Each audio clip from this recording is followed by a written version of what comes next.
This classic episode of the Electric Playground is brought to you by P&P Games, your source for everything video games. Support the partners that support Electric Playground. Remember, this episode first aired in 2002. Today on the Electric Playground, we're taking a look at the Game Boy Advance SP. We get an update on Fable, Silent Hill 3, and Tommy and I head to the Space Center for reviews on the run.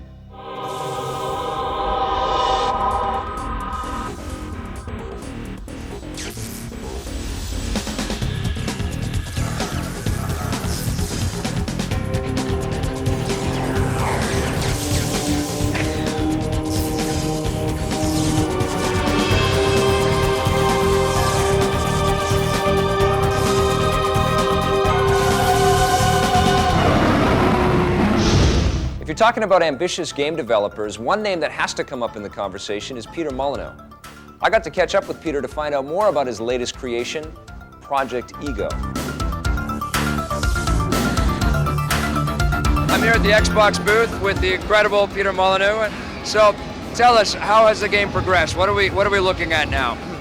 Well, over the last year, we've been, trying to fulfill the promises that we set at last E3. Yeah. So the character changing to reflect the way you play it. If you want to play a bad guy, you can play a bad guy. If you want to play a good guy, you can play a good guy. It's completely up to you. We've done that. We've created the world now, so you've got all these towns which are simulated. You can go into the town, do the bizarre things you want. And we've been working on the story. And having all this freedom is pretty boring without there being a consistent story there. And lastly, getting that competitive nature into a role-playing game. You're not the only hero around to do this job. There are other heroes competing against you. So they're AI characters that will beat you to the tasks if you don't get to them? You could be down in the bottom of a town and one of the townsfolk says, can you rescue the girl on top of the cliff? You look up there and there's Eric the Bloodslayer going up the rescue. You think, oh no, he's going to get all the credit for that. And don't forget, you're a hero in the game, so you'll see people dressed like you and cut their hair like you cut your hair and have the same beards as your character's got. So you don't want Eric the Bloodslayer suddenly them to turn around and look like him. How are you structuring the gameplay? Definitely real time is the way to go. Yeah. The combat system, basically you can think of the combat system as morphing. If you use a really big sword and are fighting lots of things, then you'll be much more of a hulky barbarian type, or are you going to be, using much more subtle weapons like knives and daggers and shurikens, and then your character will be a lot more dexterous. You'll be fast enough to catch arrows in midair, or are you going to use the magic system? And that's the only thing we're not showing is a magic system because it is something really special. It's based upon willpower. And it is this cool ability to stop things and stop time. How large will the environment be in the game? How much land will you have to traverse? And will you guys be adding things like horses so that you can cross terrain quicker? Yeah, the world is truly massive. You play on different lands. You actually need to take passages across to different lands. But let's talk about moving around. In role-playing games, I found it just ultimately boring to walk up and down that same old path. Yeah. So one of the early skills that you can achieve in the willpower is to teleport yourself. And what the rule that we've imposed is, anywhere you can see, you can go to. You just reach your hand up there and you can go in that thing. So that avoids the whole walking up and down. We really want to take people from, one segment to the next segment as quickly as possible. Awesome. Now, will the world itself be one seamless, non-loading environment, or will you have to load from one level to another and sort of flip through pages of a book or something? How will you do it? No, it is one seamless adventure. No loading times. It's part of the benefit of the Xbox. We've got a hard disk so we can page stuff in. You have gone on record and said this is going to be the best RPG ever made. Right. Are you standing behind that statement? Well, it was probably the most foolish thing that I could ever say in my life, but things are looking pretty cool at the moment. I'm crossing my fingers. But I am asking you to shoot me down in flames, absolutely. Coming up next, the incredible Doom 3.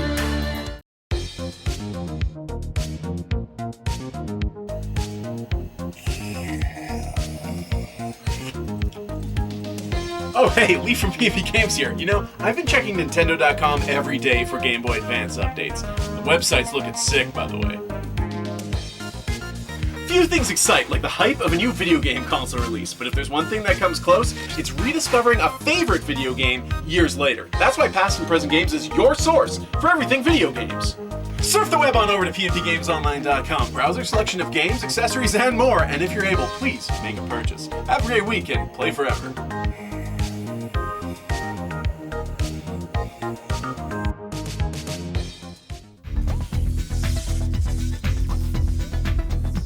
It seems that every few years, John Carmack and his team at id come out with new game technology that completely revolutionizes the industry. Well, it looks like he's set to do it again with Doom 3. I'm here with Todd, who is the CEO of one of the most famous developers in the world. I can say that, right? Yeah, absolutely. We wear it with pride. You may have heard of them. They're called id Software. But we're here talking today to Todd about Doom 3. What's the big difference between Doom 3, the engine, from the last Quake game? John has rewritten the renderer from the ground up. And what the engine about now is lighting and mood and atmosphere. In the game now, instead of textures being painted, they're all modeled. The bump mapping, spectral lighting, skeletal animation, the scripting system, really everything is brand new. And it's all to build a world that the player, once you get in there, you feel like that you're in, that the game is in your head. A lot of times in the id games, it's just like, look, let's get into it. Let's have a great multiplayer experience. Is Doom 3 going to be different, or are you going to follow that same kind of mold? No, Doom 3 is far more of a story-driven game. The first games, the early games, Doom 2, those had a very simple story, but now we actually have a professional writer who's working on the story with us, and of course, the ability for us to present the visuals in the game to where it's really movie quality at this standpoint allows us to put an experience in front of the player that really has an integrated story that's immersive within the game. So what kind of power does this engine have? Well, the strength of the engine isn't in the raw number of polygons that it can render, although it's far more than you're going to be seeing far more polygons than, for example, you saw in Quake 3. In fact, an order of magnitude difference, I think. 150,000 polygons on screen at the same time versus, say, 10,000 in a typical Quake 3 scene. But really, from a standpoint of what the game experience is like, we're going for fear over fast action. So the monsters themselves individually are more terrifying, not just that there's a ton of them that you have to face. Can we talk about the audio and the person you got on board? Yeah, well, for the stuff at E3 we're showing, Trent Reznor constructed all of the sound, the music, everything that goes into that actually is in what we're showing. We're hoping that we're going to be able to work out with him so that all that stuff, that he continues to do all that for the full game as well. But the sound is more than just who's doing it. It's actually, and I think one of the reasons that Trent is really interested in working with us on the project is that we have a completely new sound engine within the game. It's really going to be the first time that people in a PC game are going to be able to experience true 5.1 6-channel Dolby surround, and that is, it really puts you inside the world. Hey, EP's here at Nintendo Canada. I'm standing with Leslie Short, and we're going to be talking about the brand new Game Boy. Take a look at this thing. Isn't this sweet? When are you guys releasing this one? Well, in 1989. Oh, this is the old one. Right. That is one of the older ones. I know that. And then this guy came out. This is the Game Boy Pocket. Of course, this was a lot smaller. It actually could fit in your pocket. Yep. And after that, we had the color. And the color version had a color screen so it could play all the Game Boy games in color. Yep. And then we had Game Boy Advance, which was really cool, 32 bits. 32-bit system. Much, much more powerful color. All that stuff is history because we now have a brand new Game Boy, and this is called Game Boy Advance SP. Now, what is the SP set all about? SP actually stands for special. For special. What exactly is so special about this guy? Apart from this, apart from the fact that it looks like a giant cell phone. Well, it's got a brand new design. Got a light. That comes from the front that projects onto the screen that allow you to play in any conditions. Awesome. And it's got a rechargeable battery now, so you don't have to throw in AA batteries. No more batteries. You just plug it in when you get home. It charges for 3 hours, and you can play with your light on for up to 10 hours. All the buttons on the system are exactly the same. The trigger buttons are a little bit smaller than what you have on Game Boy Advance, but all the other plugs are identical. You're still able to link up to 4 Game Boy Advance systems for multiplayer. and then the other plug is also for your charger. It really is geared towards a little bit of an older audience just because of the new design of it and the flexibility of gameplay. So we really are targeting people who maybe console gamers now who haven't come back into Game Boy yet. We're going to try and bring those people back into the Game Boy market so that they can play when they're on the subway or the train or on the bus or anywhere, maybe even on the airplane traveling for business. Is that going to make this thing less durable than the regular Game Boy Advance, or is this going to take some punishment? Because I've dropped my Game Boy Advance a few times. Yeah, well, we see some pretty interesting things come in here at Nintendo. The screen itself is identical to the screen on Game Boy Advance. Same dimension, yeah, same same size. dimension, same size, same technology. Cool, and that actually is a good point to remember. This will play the same games that this one played. So if you still have this one and you're still playing this one, I think it's probably time to pick up a brand new Game Boy Advance. Yeah. Right on. Thank you, Leslie. Thank you. Good luck with the SP for Special. We're going to be taking a look at Silent Hill 3 right after this. The Electric Playground Classic is brought to you by PNP Games. Support EP Classic by shopping at pnpgamesonline.com.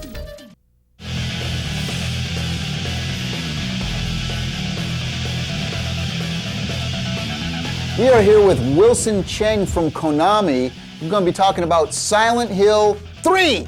Tell me some of the elements then that make this experience so much more intense than the previous two. Right. I mean, this game has it all. I mean, it's like bloodier, gorier, a lot more action, but it retains a lot of the scariness and the creepiness factor that you saw in Silent Hill 1.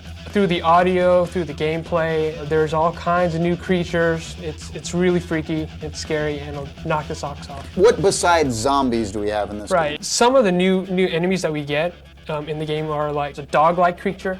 There's also new flying creatures. Not only do you have to worry about guys on foot, Right. now you have to worry about stuff flying around in the Right. air. Great, thanks, Wilson.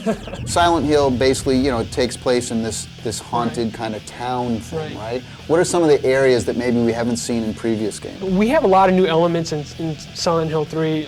For example, in the previous games, you on the map you saw like an amusement park. Well, this time you actually get to go to the amusement park. Yeah, see, cool. grotesque ferry wheels and just not like, cool. Just marquee signs that have just been like corroded away over the years. Can you go on the merry-go-round? That's to be seen. The best part to me of Silent Hill was the most realistic, amazing cinematics. For the cinematic sequences here, we actually use the in-game engine. Some of the things that you'll see here is unbelievable. The in-game stuff that they're able to do, the teams have been able to do with this, has been tremendous. So this is the first time they've gone away from like the full motion, completely pre-rendered stuff. There is no pre-rendered stuff in this. It's all real time. Silent Hill really hasn't been a game about collecting massive amounts of weapons, but what are some of the things that you collect that you use along your adventure? The weapons in Silent Hill have always kind of been ordinary type of things. Yeah. Like, you still get the steel pipe, you get like cool new knives. I mean, you get cool submachine gun that's actually new in the game that we've never seen before. Automatic weapons, always which a is good really thing. cool. Always a good thing. But the main point of the game really isn't to kill everything that you see. I mean, a lot of times. Yeah, it's to run like hell! You actually don't have, enough bullets to kill everything. I mean, you have to pick your battles, know when to run, and know when to attack. I'm always asking people what their favorite part of the game is. I'm going to put you on the spot now, Wilson. What is the part of the game that you don't like? Well, to be honest, the worst part of the game about Silent Hill 3 is just there's some scenes that are just really, really scares the bejesus out of you. It just keeps you up at night, and you're just like, that was wrong. Hey, welcome to Xbox Live Wire. I've got the actual starter disc in my Xbox right now, and I'm going to test out Xbox Live. I'm going to show you guys one of the cool things that you can do. I'm hooking into MotoGP, which is a great motorcycle racing game. You get the demo, basically the online demo, with your starter disc. So we're going to start into this game. And now what I want to do is I want to invite my friend, who is Ryan, to join us in the game. And he's actually playing, what's he playing? He's in Mech Assault right now. So he's going to get this invitation, and he's going to come and join us in a second, I hope. So here I am, I'm playing Mech Assault, and as you can see, not doing well, limping mech, just dying here, just getting crushed. But what I can see is in my top right-hand corner of the screen, I see that a friend of mine has invited me to play something. So what I'm going to do is I'm just going to go into the screen. I'm going to click on my friends, and what I'm going to find is that ultimately a friend wants to play with me. And so what I'm going to do is ultimately Vic wants to play, I believe at this point in time, he wants to play a game called MotoGP. So I'm just going to put that in. And so here we go. We're going to go right back in, and we're going to play a game called MotoGP. So again, no matter what game you're in, you're going to be able to basically find your friends online and then find out what they want to play and then join them in the game. That's one of the coolest features of Xbox Live, and that's why the gamer tag is so important, is because you can find out where any of your friends are going to be and then just take on and then get into the games right away.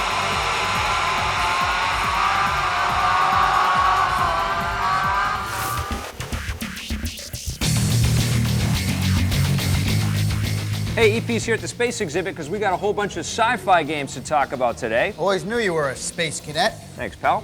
And the first game we're going to talk about is Ratchet & Clank from Sony for the PlayStation 2. What'd you think of this one? Well, you know, the thing is, this is a really good 3D platform game. That's but, right. You know, it doesn't really have anything like that blows me away. Now you have a lot of different weapons. You have over 36 different weapons, like flamethrowers and different things like that. But you know, at the end of the day, it doesn't have anything that special. Well, I would tend to agree with you. I find that there is something missing. You know, technically, the graphics are incredible, 60 frames per second, huge worlds that are populated and filled with all kinds of interesting objects in the background. The characters move fluidly. There's lots of really interesting boss battles. The weapons are incredible. I think the controls could have been a lot tighter, though. The controls could have been a little bit tighter. Like Mario.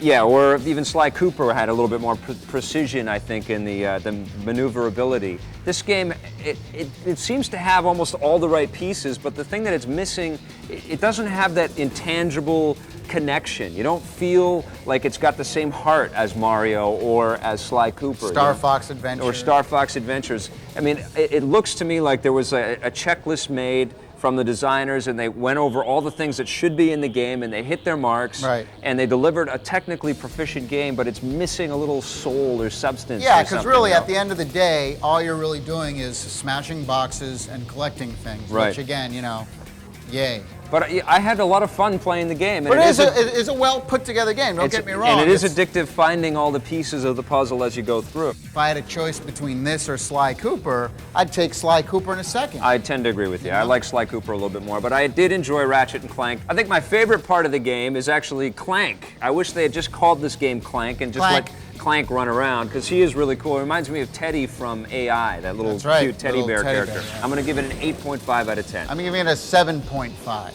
All right, let's move over to the Xbox now. We'll talk about Mech Assault, which is also playable on Xbox Live. What do you think of this one? Well, I don't know what it is about the Xbox. It seems to be a magnet for these mech games. You know what, though? As many as there have been, I've enjoyed most of them, but this one takes the cake. This is my favorite mech game of all time. It's an incredible experience. You really get a really great sense of speed and maneuverability, lots of awesome weapons. It's definitely the best controllable mech game. Absolutely. But the great thing about this is all of the visual effects that you get. You know, the buildings kind of crumble down and there's smoke and the electrical effects and the fiery explosions and stuff. You know, this is good. And you get to squash on little people. But you know, at the end of the day, it kind of gets repetitive, you know. In the one-player mode, you do like destroy buildings and you have a few, you know, kind of like missions where you have to protect vehicles and stuff. But you know, I got tired of it after a couple hours. I love this game. I think that this totally hits its mark. Of course you did. You love every game. I don't love every game. I love this game.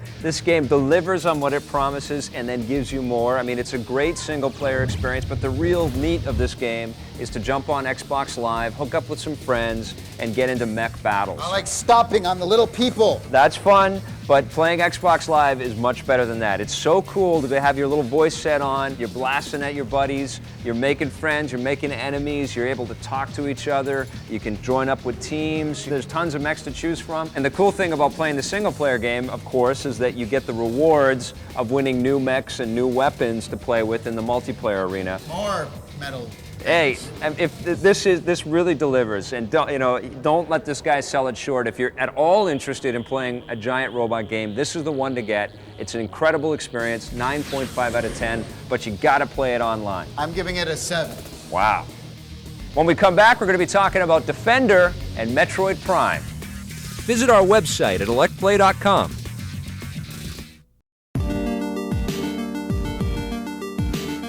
It's the year 2000, and our shelves are lousy with used copies of best-selling N64 games like Super Mario 64, GoldenEye. Heck, you can get them for $10 to $15 a pop. I got a copy of Ocarina of Time Gold cartridge from a local rental place for $5 simply because they were looking to get rid of it. Will we have access to these games in the future via re-releases on future consoles, or will they simply be entombed with the Nintendo 64 when it goes the way of the dodo? What happens to licensed games when the license expires? What happens to games where the ownership is unable or unwilling to renew and upkeep their game for future generations to play? Our personal collections and scattershot approach to games preservation is noble, but if physical games media goes away in 10 to 20 years, we won't be able to save them all. I guess nothing gold can stay. Play forever.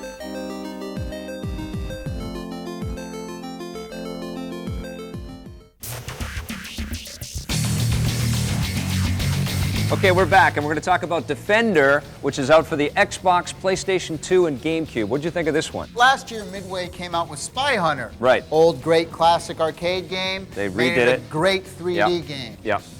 Whoops. Yeah, they didn't do the same thing this time. Didn't do the same thing with Defender because it doesn't live not up to good. the amazing Defender name. No, Let's just put it that way. and that's probably problem number one for the developers. People like Tommy and I who played Defender in the 80s are expecting an awesome game from this update. Right. And what is delivered is something that sort of, barely scratches the surface on giving you the vibe of that original game. Loosely based on It's loosely something. based.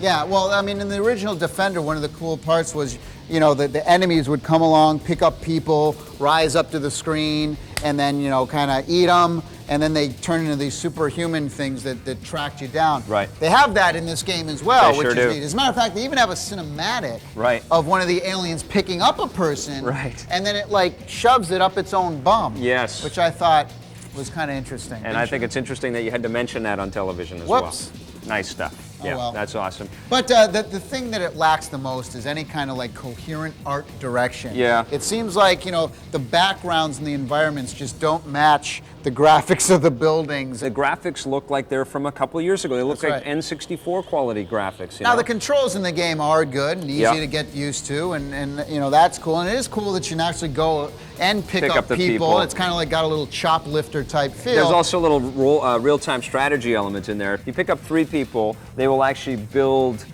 power-ups and tools and weapons that might help you out in the battle, and you can move those around. It's kind of fun to do that kind of stuff. I would have loved to have seen a 2D shooter with all the same kind of cool controls, but just make it look a lot better and add some cool 3D elements, and I think that would have been cool. Absolutely. Bottom line, this is a forgettable game that we're not going to be talking about, unlike the original Defender. 5 out of 10. I give it a 5.5. All right, last game we're going to talk about this week is Metroid Prime, the long-awaited Metroid Prime for the GameCube. What'd you think of this one?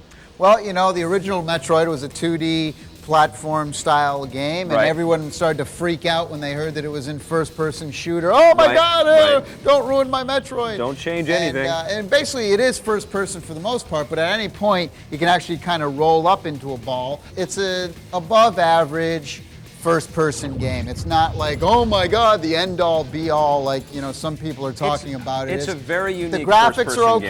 game. The graphics are actually awesome. really good. They're awesome. Graphics are really good, but for me, there was too much kind of searching around. That's what makes it a special game. Backtracking, and I had to scan every little There's a thing. great in every story in room, there as well. And that's a problem for me. But I the enjoyed worst, all of that. The worst problem about this game Yes. is the control. If you want to move your gun up and down, you have to press the right trigger and Yeah. then the move joystick.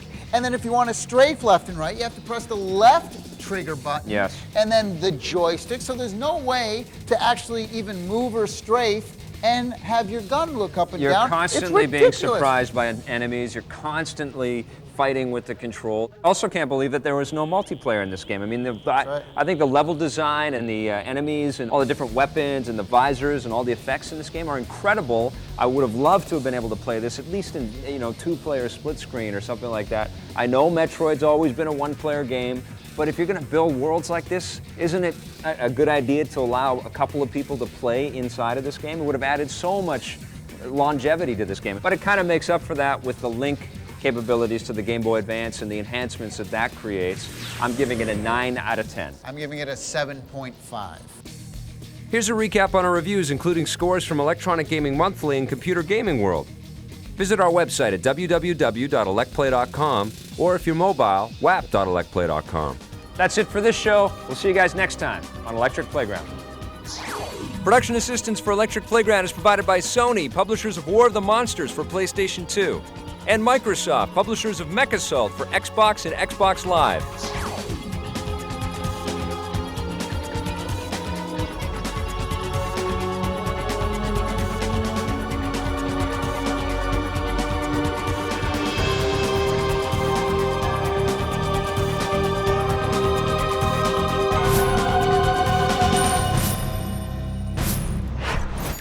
This classic episode of the Electric Playground was brought to you by P&P Games, your source for everything video games. Support the partners that support the Electric Playground. Thanks for watching, and play forever.